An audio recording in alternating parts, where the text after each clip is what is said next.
अस्सलाम वालेकुम, मेरा नाम अब्दुल मोमिन है और मैं एक रजिस्टर्ड डाइटिशियन, न्यूट्रिशनिस्ट और पब्लिक हेल्थ प्रोफेशनल हूँ।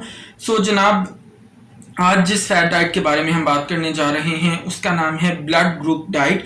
यानी ये एक ऐसी ग़िज़ा है जो आपके खून के ग्रुप के हिसाब से आपके लिए चुनी जाती है और आपको इसमें बताया जाता है कि आपका जो खून का ग्रुप है उसके हिसाब से कौन सी ऐसी ग़िज़ा है जो आपको खानी चाहिए, क्योंकि आपके खून के ग्रुप के हिसाब से सिर्फ वही ग़िज़ा आपकी सेहत के लिए फ़ायदेमंद हो सकती है। इस डाइट को पीटर जे एडेमो ने शुरू किया था और इस डाइट का कायदा यही है कि हर इंसान का जो खून का ग्रुप है वो ये चीज़ तय करती है कि आपको किस किस्म की ग़िज़ा का इस्तेमाल रोज़ाना की बुनियाद पर करना चाहिए। अगर हम इस डाइट के कवायद की बात करें तो सबसे पहले ऐसे लोग जिनका खून का ग्रुप ओ है उनको ऐसी ग़िज़ा का इस्तेमाल करना चाहिए जिनके अंदर लहमियात ज़्यादा हैं, और वो लहमियात वो वाली हैं जो जानवरों से हासिल की जाती हैं। मिसाल के तौर पे अंडा, मुर्गी, मछली, छोटा गोश्त या बड़ा गोश्त। इसके अलावा जिन लोगों का ब्लड ग्रुप ए है उनको ऐसी ग़िज़ा का इस्तेमाल करना चाहिए जिसके अंदर गोश्त या गोश्त से बनी हुई चीज़ें शामिल ना हों, यानी उनको वेजिटेरियन ग़िज़ा इस्तेमाल करनी चाहिए। पौधों से हासिल की गई जो चीज़ें हैं मसलन दाल, फलियाँ, इसके अलावा जो मुख्तलिफ़ किस्म के बीज हैं, चने हैं, लोबिया हैं, इस किस्म की चीज़ों का इस्तेमाल करना चाहिए।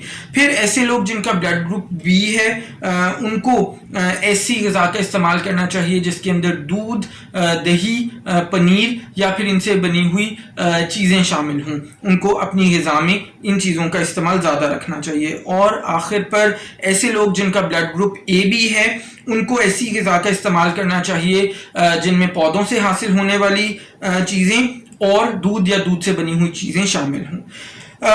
अगर हम बात करें इस ग़िज़ा से मुतल्लिक़ मसाइल की तो सबसे बड़ा मसला ये है कि हमारे पास ऐसी कोई ठोस साइंसी तहकीक नहीं है जिससे ये साबित हो सके कि वाकई आपको अपने खून के ग्रुप के हिसाब से अपनी ग़िज़ा का इंतखाब करना चाहिए।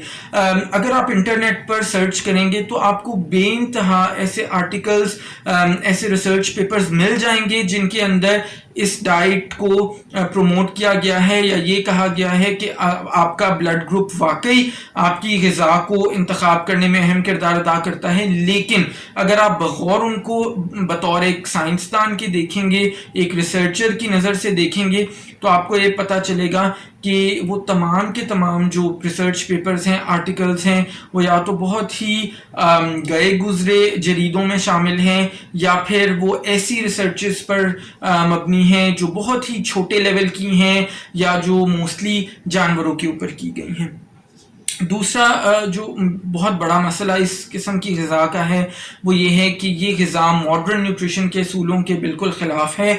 और मिसाल के तौर पे अगर एक बंदे को कोई मसला है जिसकी वजह से उसको एनिमल प्रोटीन ज़्यादा नहीं लेना चाहिए, लेकिन इस ग़िज़ा के हिसाब से अगर हम देखें तो अगर उसका ब्लड ग्रुप ओ है तो उसको एनिमल प्रोटीन ही लेना चाहिए अपनी ग़िज़ा में रोज़ाना। सो ये वो मसाइल हैं जिनकी वजह से इस ग़िज़ा का इस्तेमाल आपको हरगिज़ नहीं करना चाहिए। मुझे उम्मीद है आपको आज की वीडियो पसंद आई होगी। अगर आई है तो इस वीडियो को लाइक करें और इस वीडियो को दूसरों के साथ शेयर करें सो दैट बाकी लोग का भी फ़ायदा हो सके। अगर चैनल पर पहली बार हैं तो चैनल को सब्सक्राइब करके बेल आइकॉन को हिट कर दें सो दैट आने वाली तमाम वीडियोज़ आपको बर वक्त मिल सकें। अपना ख्याल रखिएगा। इंशाअल्लाह ताला नेक्स्ट वीडियो में मुलाकात होगी।